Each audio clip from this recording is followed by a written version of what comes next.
하나님의 일은 동력을 통해 이루어진다. 하나님의 일은 동력을 통해 이루어진다라는 제목으로 말씀 전하겠습니다. 오늘 본문 말씀은 이스라엘 백성들이 시내산을 떠나서 가데스에 이르는 여정 중에 있었던 그러한 사건에 대해서 기록하고 있습니다.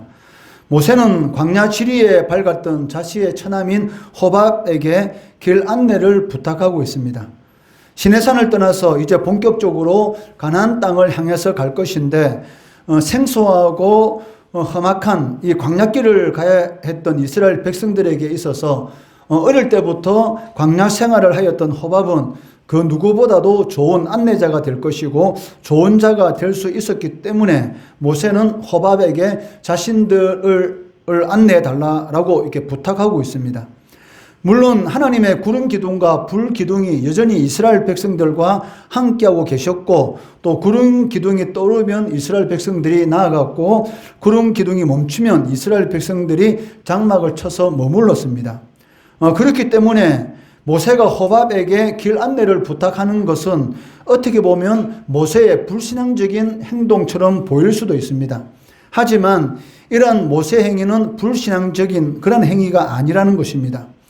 오히려 모세가 호밥에게 자신들의 길 안내를 부탁하는 것은 하나님을 의지하는 가운데서 보다 효과적으로 백성들을 인도하기 위한 하나의 방법이다라고 할 수가 있다는 것입니다. 하나님은 자기 백성들이 하나님을 전적으로 신뢰하고 의지하기를 바라십니다. 그렇다고 해서 하나님의 뜻을 보다 효과적으로 수행할 수 있는 인간적인 노력들을 무시하지 않는다는 것입니다. 하나님께서는 바울이 가지고 있던 모든 지식들을 활용해서 신약 성경을 기록하도록 하셨고, 또 바울이 복음을 전할 때에 자신이 로마 시민인 것을 활용해서 또 복음을 효과적으로 전하는 그런 것을 볼 수 있었던 것처럼 하나님께서는 하나님의 자녀들이 전적으로 하나님을 의지하는 그런 삶을 살아가는 것을 원하고 있습니다. 그렇지만 인간적인 노력도 무시하지 않는다는 것입니다. 하나님을 의지하면서 어떤 일을 이루기 위해서 스스로 최선의 노력을 다하지 않는다는 것은 잘못된 신앙입니다. 기도하면 반드시 하나님께서 응답해 주신다라는 그런 믿음을 가지고 하나님, 제 성적이 20점 이상 오르게 해주세요 라고 공부하지 않고 기도만 하면 오르겠습니까? 절대 오르지 않는 것이죠.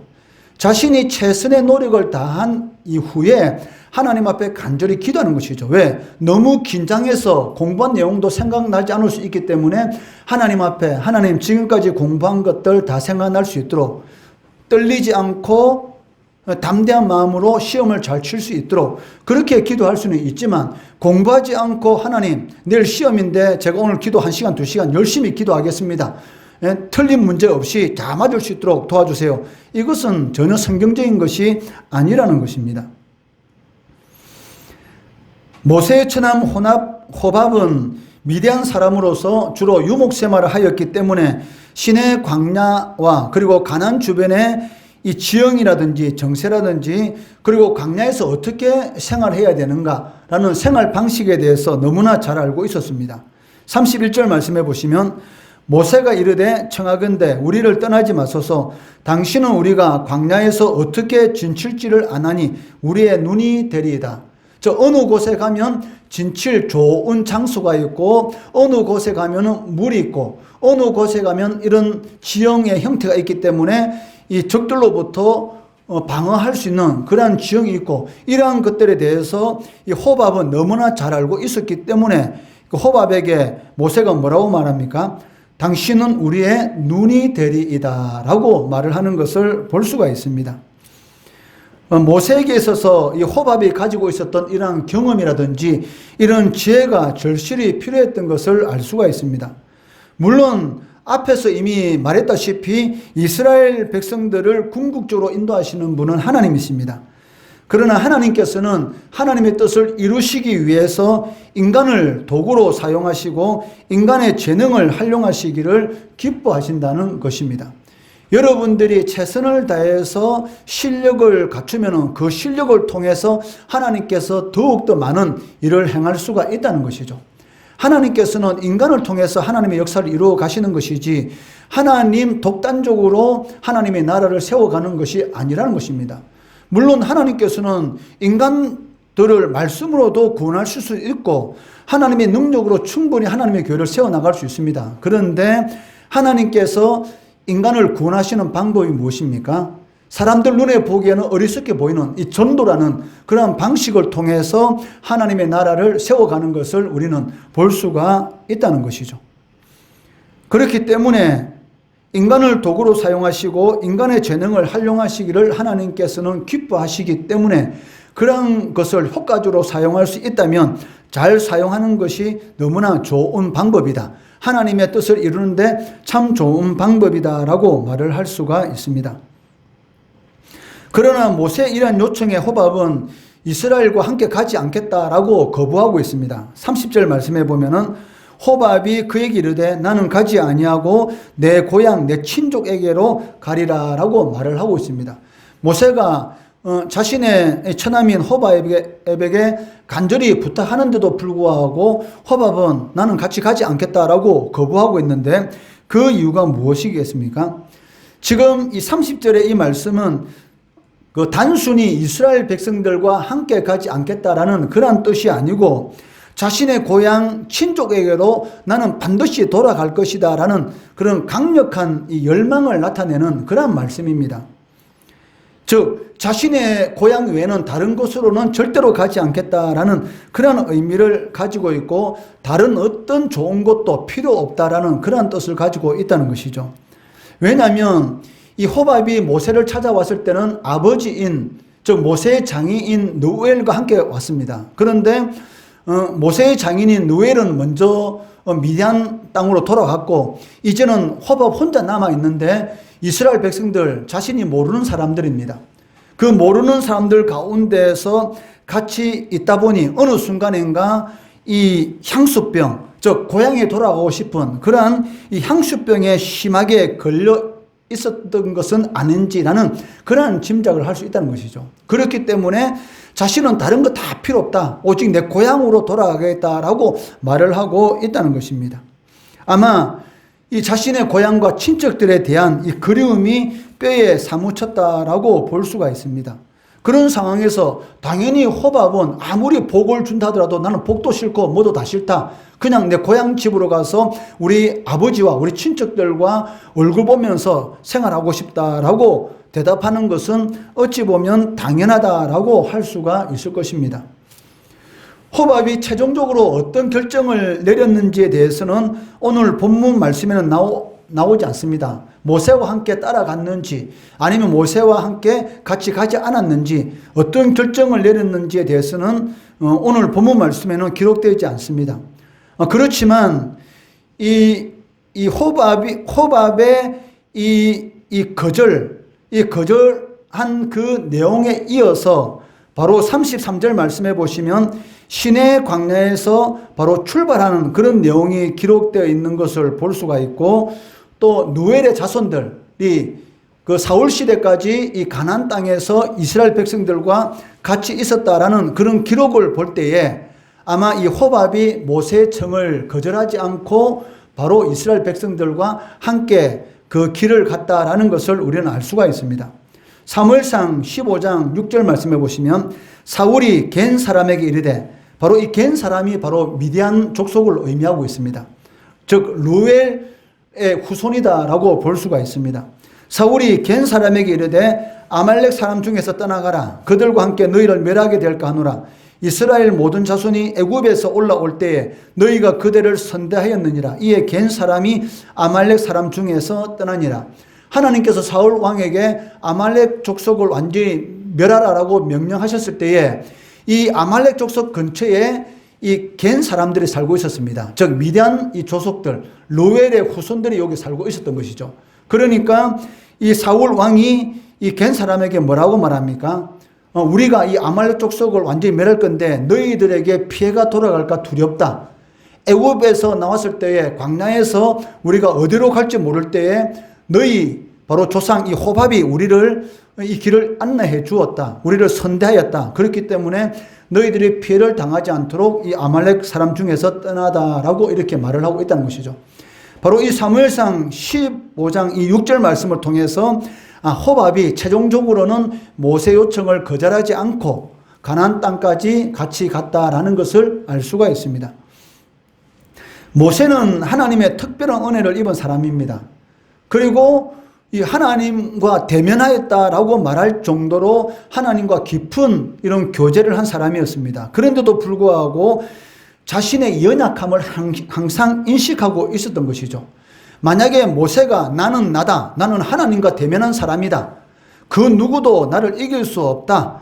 나는 하나님의 뜻을 쫓아가는 사람이기 때문에 다른 사람의 도움은 아무것도 필요 없다라는 그런 교만한 생각을 가지고 있었다면 호밥에게 아마 도움을 요청하지 않았을 것입니다. 그렇지만 모세는 항상 자신이 연약하다는 것을 알고 있었고 다른 사람의 도움을 기꺼이 요구하며 받아들인 것을 볼 수가 있습니다.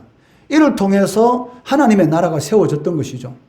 이처럼 하나님의 나라는 이 독불장군, 나는 나다, 내가 다 할 수 있어, 너의 도움 필요 없어, 이런 사람에 의해서 하나님의 나라가 세워지는 것이 아니고 하나님의 몸을 함께 세워나가는 그런 지체의식을 가진 사람들에 의해서 하나님의 나라가 세워진다는 것이죠.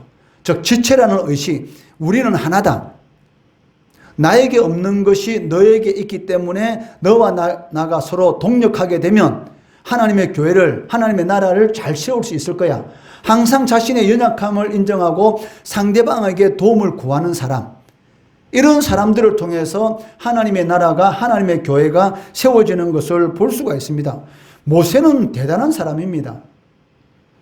사실 호밥의 도움이 없이도 충분히 갈 수 있다라는 교만한 생각을 가질 수도 있습니다. 그런데도 불구하고 이 자신의 처남 호밥은 이 광야 생활에서 오래 한 사람이기 때문에 나보다 더 이 광야에 대해서 잘 안다라는 그런 겸손한 마음을 가지고 이스라엘 백성들이 좀 더 편하게 그 광야길을 걸어갈 수 있도록, 효과적으로 광야길을 걸어갈 수 있도록 도움을 요청하는 것을 볼 수가 있습니다. 그러니까 사람에게 도움을 요청하지 않는 사람은 교만한 사람입니다. 내가 다 할 수 있는 것은 없지 않습니까? 내가 할 수 없는 거 다른 사람 할 수 있습니다. 어린아이에게도 배울 것이 있다는데 그 누구에게도 우리는 배울 것이 있다는 것이죠. 그런데도 불구하고 마치 자신이 모든 것을 아는 것처럼 상대방의 도움을 전혀 구하지 않고 독불장군처럼 행동하는 것, 이런 사람을 통해서는 하나님의 나라가 세워지지 않는다는 것이죠. 자신의 연약함을 항상 알고 오늘 낮예배 시간에 설교한 것처럼 바울은 나의 나 된 것은 오직 하나님 은혜다. 그리고 바울이 많은 교회를 세울 때 혼자 세웁니까? 아닙니다. 많은 동력자들을 통해서 이 교회를 세워나가는 것을 볼 수가 있다는 것이죠. 이처럼 하나님은 지체의식을 가진 사람, 나보다 당신이 더 낫습니다 라는 그런 생각을 가지고 항상 다른 사람의 도움을 구할 수 있는 그런 마음을 가진 사람들을 통해서 하나님은 일을 하신다는 것입니다. 32절 말씀해 보시면 우리와 동행하면 여호와께서 우리에게 복을 내리시는 대로 우리도 당신에게, 즉 호밥에게 행하리이다. 이로 인해서 모세의 간청에 의해서 호밥이 가나안 땅에 같이 가게 되었고 호밥은 하나님의 축복에 동참하는 그런 은혜를 누리게 되었다는 것이죠. 하나님의 축복의 문은 항상 열려 있습니다. 그렇지만 선택은 누구 몫입니까? 여러분의 몫입니다. 여러분이 하나님의 축복의 문을 선택하느냐 아니면 다른 것을 선택하느냐. 이 호밥이 모세와 함께 길을 갈 수도 있었고 가지 않을 수도 있었죠. 모세와 함께 길을 가는 것은 축복의 문이 열려 있었고 모세와 같이 가지 않는 것은 고향 땅에 물론 갈 수는 있었겠지만 하나님의 축복의 문은 거기는 없었던 것입니다. 그런데 호밥의 선택은 무엇입니까? 모세와 함께 가나안 땅에 가는 그런 방향으로 선택함으로 인해서 결국 이 하나님의 기업을 받는 그러한 축복에 동참하는 그러한 은혜를 누리게 되었다는 것입니다. 여기서 말하는 복은 단순히 물질적인 축복만을 의지하지 않습니다. 하나님이 여러분에게 주시는 복은 물질적 축복 외에 영적인 축복도 같이 겸해서 준다는 것이죠. 하나님이 주시는 것은 근심을 겸하여 주지 않느니라 라고 말씀하고 있습니다. 이 말씀이 무슨 말이냐면 여러분이 열심히 노력해서 세상에서 많은 재물을 모은다 할지라도 세상으로부터 오는 재물에는 항상 근심이 있다는 것입니다. 그렇지만 하나님의 축복으로 여러분에게 주시는 재물 안에는 그 안에는 근심이 없는 오직 평안만이 있다라고 말씀하고 계시다는 것입니다. 그렇기 때문에 모세가 호밥에게 주는 이 약속한 이 복은 단순히 물질적인 그런 축복만을 의지하는 것이 아니고 영혼이 잘 되는 그런 축복까지 같이 포함하고 있다는 것을 알 수가 있습니다. 하나님의 복은 온 세상을 향해서 항상 열려 있습니다. 그 복의 문에 들어가려면 하나님의 부르심에 순종해야 한다는 것이죠. 모세를 통해서 하나님께서 호밥을 부르신 것입니다. 그 부르심에 순종하였기 때문에 하나님의 기업을 누릴 수 있는 그런 축복을 누렸던 것입니다. 마찬가지입니다. 하나님께서도 여러분들에게 복을 주시기를 기뻐하십니다. 그런데 어떤 사람에게 복을 주십니까? 순종의 문 안으로 들어온 사람들에게 하나님께서 복을 주신다는 것이죠. 즉 하나님의 말씀에 순종하는 삶을 살게 되면 나가도 복을 받고 들어와도 복을 받는 것이고, 하나님의 말씀에 불순종하는 삶을 살게 되면 머피의 법칙이 적용되는 것이죠.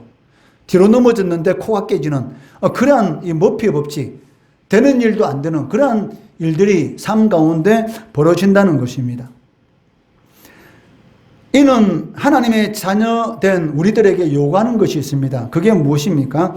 하나님을 모르는 많은 사람들에게 하나님의 복의 문으로 들어오도록 인도해야 할 그러한 책임이 우리들에게 주어진 것이죠. 모세가 호밥을 하나님의 축복의 문으로 불러들인 것처럼 여러분들은 하나님을 모르는 사람들에게 축복의 문으로 하나님 앞으로 인도해야 할 그런 책임이 여러분들에게 주어져 있다는 것입니다. 이처럼 하나님의 일은 탁월한 능력을 지닌 어느 한 사람을 통해서 이루어지는 것이 아닙니다. 하나님의 일은 각기 다른 재능을 가진 사람들, 다양한 사람들이 서로 동력함으로써, 즉 힘을 합함으로써 하나님의 나라가 이루어지고 하나님의 강한 역사가 나타난다는 것이죠. 그래서 교회에 하나님의 역사가 나타난 겁니다. 교회는 무엇입니까? 모임이 바로 교회입니다. 이렇게 모여서 우리가 예배를 드릴 때 말씀을 통해서 성령의 은혜와 능력을 체험하게 된다는 것입니다. 모세는 이러한 것을 오늘 본문 말씀을 통해서 우리들에게 잘 보여주고 있습니다. 그렇기 때문에 성도는 항상 어떤 자세를 가져야 됩니까? 동력하려고 하는 자세, 힘을 합해서 하나님의 교회를 세워나가려고 하는 그러한 자세를 항상 가져야 한다는 것입니다. 겸손한 자세로 다른 사람의 재능을 인정하고 또한 자신보다 다른 사람이 더 잘할 수 있다라는 것을 받아들이고 또 내가 가지고 있는 것을 통해서 언제든지 협력할 수 있는 그러한 마음의 자세를 가지고 하나님의 일을 감당해야 한다는 것입니다. 그래야 할 때 하나님의 놀라운 일을 경험하게 되는 것이죠. 꿈꾸는 것 같은 그러한 역사를 경험하게 된다는 것입니다. 그로 인해서 물질적인 복도 누리게 되고 영적인 복도 누리게 된다는 것입니다. 이러한 합력하여 선을 이루겠다, 항상 동력하는 자세를 가지고 하나님의 나라를 세워가겠다라는 이러한 마음을 가지고 하나님께 영광 돌리는 우리 성도들, 우리 주일학교 학생들, 중고등 학생들 되기를 주의 이름으로 축원합니다.